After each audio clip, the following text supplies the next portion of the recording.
Good morning friends. நம்ம இன்னைக்கு பார்க்க போறது 3 dimensionsோட formulas. First வந்து சிலிண்டர் பார்க்குறோம். சிலிண்டரோட ரவுண்டையும் ஹைட்டையும் தான் கால்குலேட் பண்ண முடியும். ஸோ V அப்படிங்கிறது அதோட volume pi r square into H. Curved surface area அப்படிங்கிறது 2 pi r இன்ட்டு ஹெச். அடுத்தது total surface area 2 pi r into H plus R அப்படின்னு சொல்லி டினோட் பண்ணுறோம். உள்ளீடற்ற உருளையின் கன அளவு அப்படின்னா pi into capital R square minus small R square into H அப்படின்னு சொல்லி டினோட் பண்ணியிருக்கோம். ஃபார்முலாஸ் தான் இதெல்லாமே. நெக்ஸ்ட் வந்து எக்ஸாம்பிள் அப்படின்னு சொல்லி எடுத்துக்கிட்டோம்னா பர்த்ரி கேப்.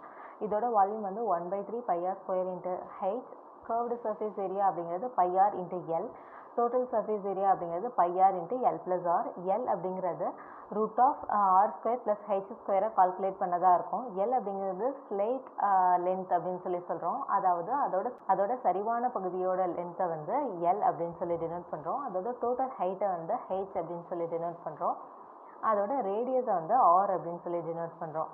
அடுத்தது ஸ்பியரில் வந்து வால்யூம் அப்படிங்கிறது 4/3 pi r cube. Curved surface area total surface ஏரியாவும் சேமாக இருக்கும். ஸோ 4 pi r ஸ்கொயர் அப்படின்னு சொல்லி ரெண்டுத்துக்கும் காமனாக இருக்குது.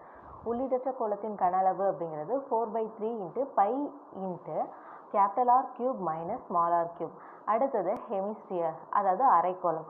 அதோட வால்யூம் வந்து 2/3 pi r cube. Curved surface ஏரியாவுக்கு வந்து 2 pi r square. Total surface area வந்து 3 pi r ஸ்கொயர். அடுத்தது உள்ளீடற்ற அரைக்கோளத்தின் கன அளவு அப்படின்னு சொல்லி எடுத்துக்கிட்டோம்னா 2/3 pi into capital R cube minus small R cube அப்படின்னு சொல்லி டினோட் பண்ணியிருக்கோம்.